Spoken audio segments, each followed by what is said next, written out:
ગુજરાત હાઈકોર્ટના સખત વલણ બાદ પણ વાહન ચાલકો નિયમોનું પાલન નથી કરી રહ્યા। રાજકોટમાં શહેરમાં હજુ પણ હેલ્મેટના નિયમની એસી કી તેસી જોવા મળી। અમારા સંવાદદાતા કેટલાક ટુ વ્હીલર ચાલકોને કેમેરામાં કેદ કર્યા છે, જેઓ હેલ્મેટ ના પહેરવાના અલગ અલગ કારણો બતાવી રહ્યા હતા, તો કેટલાક કાયદાના પાઠ ભણાવતા પણ નજરે પડ્યા।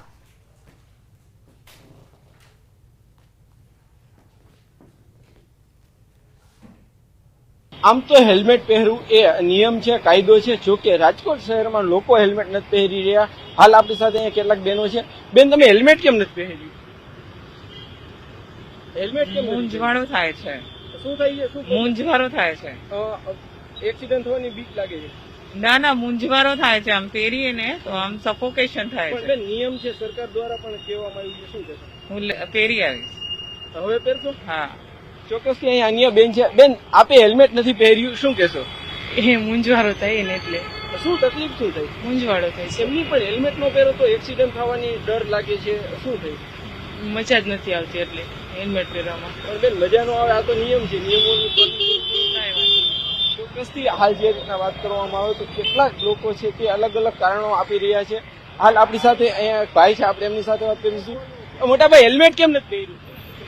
હેલ્મેટ કેમ નથી પહેર્યું? હેલ્મેટ લઈ લેવી, હાલો બીજું કોઈ એમની અત્યારે કેમ નથી પહેર્યું? ખ્યાલ નતો, લઈ લેવી હાલો। આમ નિયમ છે, અને નિયમ છે ને સાહેબ, એ હું એક વાત કરું તમને। હવે તમે જે નિયમ ની વાત કરો, પેલો નિયમ તો એવો જેની લાગવક હોય ને એને પોલીસ વાળા કેમ જવા દે? એને મને જવાબ આપો, બરોબર છે, એનો મને જવાબ આપો તમે। આમાં મને પ્રશ્ન પણ વાત બરોબર છે, અમે પોલીસને પણ પૂછશું, તમારો પ્રશ્ન છે। બીજું, હેલ્મેટ આ તો અમારી ભૂલ છે કે અમે પહેરી, અમે ભૂલ સ્વીકારી છે, બરોબર। પણ પેલો પ્રશ્ન એ કે પછી એની લાગવક કોઈને જવા દે? સામાન્ય મને 200 રૂપિયા રોજ હોય, એ કામે જતા હોય, એની પાસેથી પરાને પૈસા લઈ લે, એનું કારણ? ચોક્કસથી અહીંયા અન્ય બહેનો છે, એમને પણ હેલ્મેટ નથી પહેર્યું, આપણે એમની સાથે પણ વાત કરીશું। બેન, આપના દ્વારા હેલ્મેટ નથી પહેરવામાં આવ્યું, શું કહેશો? નિયમ છે, કાયદો છે, શું કહેશો? હેલ્મેટ કેમ નથી પહેર્યું? આપણે હેલ્મેટ ફાવતું નથી, માથા ઉપર મોટું લાગે, નથી ફાવતું, શું તકલીફ થાય પહેરો તો? ઉપર રહેતું છે ને એમ મોટું લાગે। પણ બેન, નિયમ છે, કાયદો છે, ન પહેરો તો તકલીફ થાય છે, શું કહેશો? ચોક્કસથી જે રીતના અહીંયા લોકો છે તે અલગ અલગ બહાનાઓ બતાવી રહ્યા છે, અલગ અલગ કારણો પણ બતાવી રહ્યા છે। આપણે જે છે ઘણા બધા લોકો સાથે વાત કરી, લોકોનું પણ ક્યાંક ને ક્યાંક કેવું છે, કોઈને કોઈ કારણો બતાવી રહ્યા છે। જો કે હેલ્મેટ ન પહેરવી તે પણ એક જે છે નુકસાન કરતું હોય છે। હાલ આપણી સાથે અહીંયા અન્ય એક ભાઈ છે। મોટા ભાઈ, તમે હેલ્મેટ નથી પહેર્યું, શું કહેશો? સાહેબ જવું, અમે કેમ પહેરવું? ક્યાંથી આવું? અહીંથી ચોકડી જવું। પણ એમની હેલ્મેટ નો પહેરો, એક્સિડન્ટ થાય તો ઈજા થાય તો? સિટીમાં હેલ્મેટ નહીં, હેલ્મેટ જરૂરી છે। એમની પણ એક્સિડન્ટ તો સિટીમાં થઈ શકે ને, તમારી પોતાની સેફટી માટે। સોરી એટલે હવે પહેરશો? હા, પહેરું પાક્કું।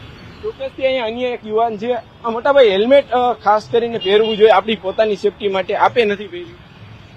એઝ પર ધ રૂલ કે આપણે નથી આ સિટીની અંદર તો કે પહેરી શકીએ, નો પહેરી તો ચાલે, બરોબર। આ હાઈવે ઉપર જાય ને, બરોબર, તો આપણે હાઈવે ઉપર જાય તો આપણે પહેરવું ફરજિયાત છે। ચોક્કસથી અહીંયા એક ભાઈ એવા છે જેમને હેલ્મેટ પહેર્યું છે, આપણે એમની સાથે વાત કરીશું। ભાઈ, શું કહેશો? તમે પહેલા એવા વ્યક્તિ અહીંયા જોવા મળ્યા છો, તમે હેલ્મેટ પહેર્યું છે? मैं हेलमेट पहन के निकलता हूँ क्योंकि इसको बहुत सेफ्टी है, डस्ट भी नहीं पड़ता है, सब बहुत। लेकिन हेलमेट पहनना है, लेकिन ट्रिपल सवारी नहीं, पे बच्चे है ना, बच्चे लेके जा रहा हूँ स्कूल में, इसका पीटीएम है। ચોક્કસથી જે રીતના વાત કરવામાં આવે તો ભાઈ હેલ્મેટ તો પહેર્યું છે, પરંતુ ક્યાંક ને ક્યાંક ટ્રિપલ સવારીમાં છે। અહીંયા જે દ્રશ્યો જોઈ રહ્યા છો, ઘણા બધા લોકો એવા છે કે જેમને હેલ્મેટ નથી પહેર્યું, અલગ અલગ કારણો પણ તે લોકો આપી રહ્યા છે, પરંતુ ક્યાંક ને ક્યાંક હેલ્મેટ પહેરવું પણ જરૂરી છે। અહીં અન્ય એક બેન છે જેમને હેલ્મેટ પહેર્યું છે, આપણે ત્યાં નિયમોનું ચુસ્ત રીતે પાલન કરતા નજરે પડી રહ્યા છે, આપણે એમની સાથે પણ વાત કરીશું। બેન, આપ દ્વારા હેલ્મેટ પહેરવામાં આવ્યું છે, હેલ્મેટ પહેર્યું છે, શું કહેશો? નિયમોનું પાલન કરી રહ્યા છે? ના, એવું કઈ નથી। એકચ્યુઅલી મારા પપ્પા પોલીસમાં છે, તો રૂલ્સ એન્ડ રેગ્યુલેશન્સ તો ફોલો કરવાના। એટલે ફાધર છે એટલા માટે તમે પણ રૂલ્સ એન્ડ રેગ્યુલેશન પાલન કરો? ચોક્કસથી આ એક પોલીસ પરિવાર છે અને જે રૂલ્સ અને રેગ્યુલેશનનું પાલન કરી રહ્યા છે। જો કે અહીંયા અલગ અલગ લોકો જોવા મળ્યા છે, જેઓ અલગ અલગ નિયમો જે છે કારણો બતાવી રહ્યા છે, કેટલાક લોકો બહાના પણ બતાવી રહ્યા છે, પરંતુ ક્યાંક ને ક્યાંક હેલ્મેટ પહેરવું ખૂબ જ જરૂરી છે। જે તે વ્યક્તિની સફળતા માટે, પોતાની સેફટી માટે હેલ્મેટ પહેરવું ખૂબ જરૂરી હોય છે, પરંતુ લોકો છે હેલ્મેટ નથી પહેરી રહ્યા, હેલ્મેટ ન પહેરવા પાછળના અનેક બહાના પણ બતાવી રહ્યા છે। કેમેરામેન કેવી નિમોદ સાથે હાર્દિક જોશી, ન્યૂઝ 18 ગુજરાતી, રાજકોટ। વડોદરામાં ગટરના ઢાંકણા ચોરતી ગેંગ સક્રિય થઈ છે. વાઘોડિયા રોડ પરથી ગટરના ઢાંકણાની ચોરી.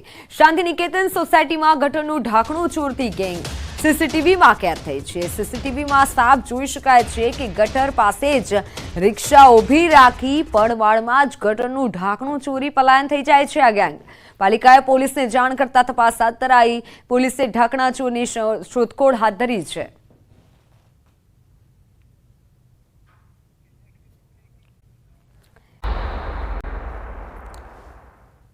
બાંગ્લાદેશની રાજકીય ઘટના બાદ ભારતના નિકાસકારો પર સૌથી મોટી અસર જોવા મળી રહી છે. અમદાવાદના વટવા નરોડા ઓઢવના નિકાસકારોના 800 કરોડ રૂપિયા અટવાયા છે. બાંગ્લાદેશ પ્રોસેસિંગ ઉદ્યોગને રિએક્ટિવ ડાઈઝ સપ્લાય કરનારાઓના 800 થી 1000 કરોડ ફસાઈ ગયા હોવાનું સ્વીકાર્યું છે. ભારતમાંથી બાંગ્લાદેશમાં રિએક્ટિવ ડાયવર્ઝનની નિકાસ 2500 કરોડથી પણ વધુ કરાય છે. દેશમાંથી કુલ કેમિકલની નિકાસમાં 12% જેટલી નિકાસ બાંગ્લાદેશમાં કરાય છે. તો સામાન્ય રીતે 90 દિવસની એલસી પર પેમેન્ટ આવતું થતું હોય છે, પરંતુ બાંગ્લાદેશની રાજકીય અસ્થિરતાના પરિણામે પેમેન્ટ અટવાયા છે. જોકે ઉદ્યોગકારોને આશા છે કે આગામી દિવસોમાં ફરીથી વેપાર શરૂ થઈ જશે.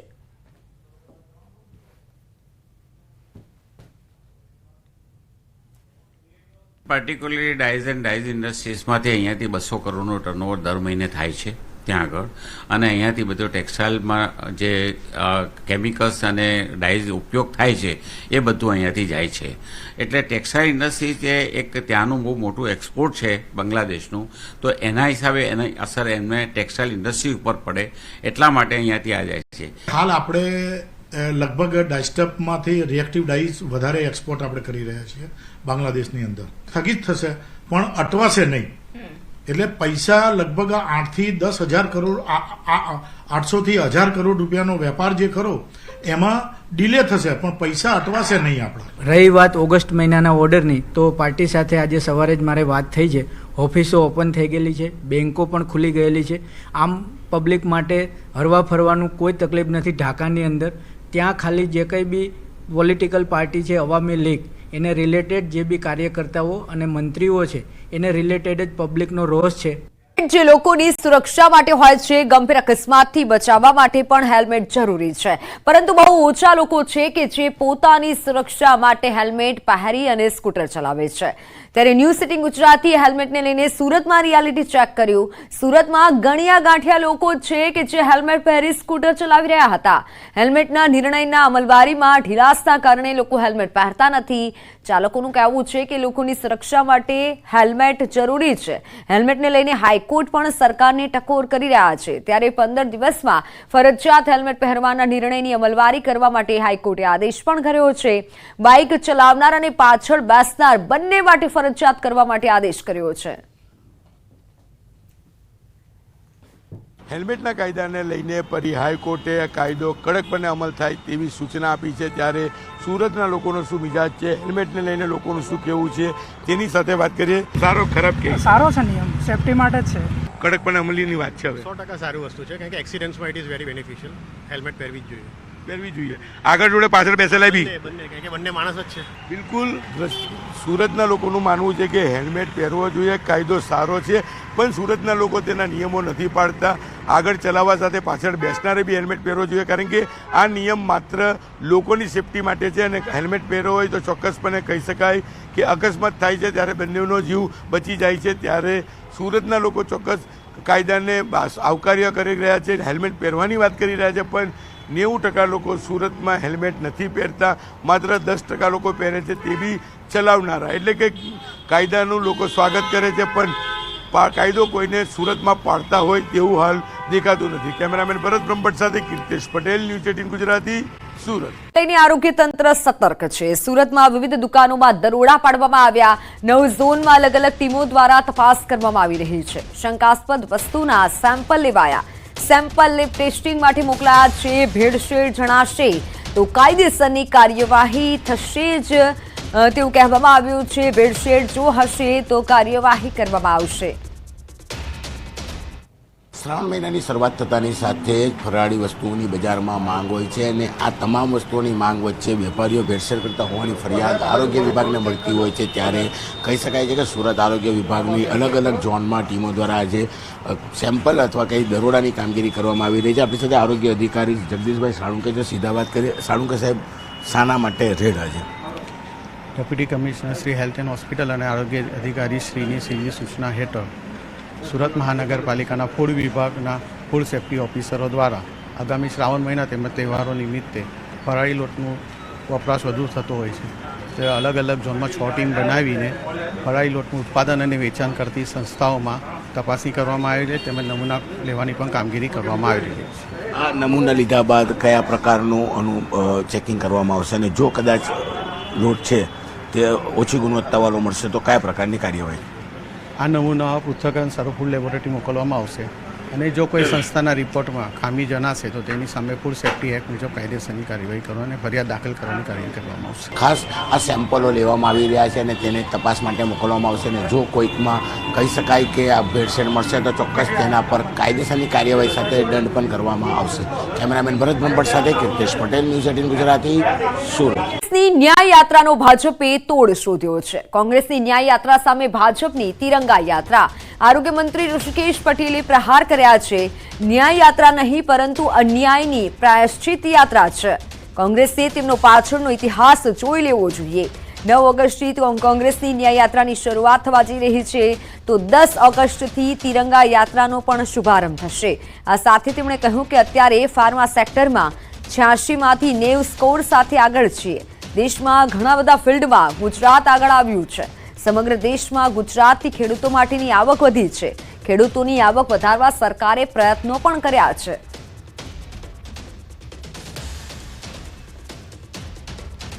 ભૂતકાળની અંદર કોંગ્રેસના શાસનનો તમામ તમે સરવાળો કરો તો ક્યાંય દેશમાં એનું સ્થાન નહોતું. આજે દેશમાં એટલા બધા સેક્ટરોમાં, એટલા બધા ફિલ્ડની અંદર આજે આગળ આવી રહ્યું છે ગુજરાત. અને એમના પાછલા વર્ષોનો ઇતિહાસ પણ જો એ જરા જોઈ લે તો મને લાગે છે કે આવતા સમયની અંદર આ ન્યાય યાત્રા નહીં, એમને અન્યાય કરેલાની પ્રાયશ્ચિત યાત્રા છે. ઓગસ્ટથી હર ઘર તિરંગા યાત્રાનો પ્રારંભ થશે. રાજકોટમાં સીએમ ભૂપેન્દ્ર પટેલ પ્રારંભ કરાવશે. 10 થી 14 ઓગસ્ટ હર ઘર તિરંગા યાત્રાનું આયોજન કરાયું છે. રાષ્ટ્રીય અધ્યક્ષ જેપી નડ્ડા પણ આ યાત્રામાં જોડાઈ શકે છે. રેસકોર્સ નજીક આવેલ સરદાર પટેલના સ્ટેચ્યુ ખાતેથી યાત્રાની શરૂઆત થશે. તંત્ર દ્વારા યાત્રાની તડામાર તૈયારીઓ શરૂ કરવામાં આવી છે. સીએમ ભૂપેન્દ્ર પટેલ આ યાત્રાનો શુભારંભ કરાવશે. હર ઘર તિરંગા અભિયાન યોજાશે.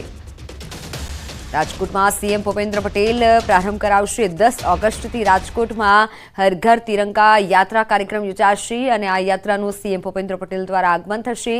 તો સીએમ ભૂપેન્દ્ર પટેલ તેનો શુભારંભ કરાવવાના છે અને એક તરફ કોંગ્રેસ દ્વારા પણ જે શરૂ કરવામાં આવી છે યાત્રા અને તેને લઈને સામે ભાજપ દ્વારા પણ અભિયાન શરૂ કરાયું.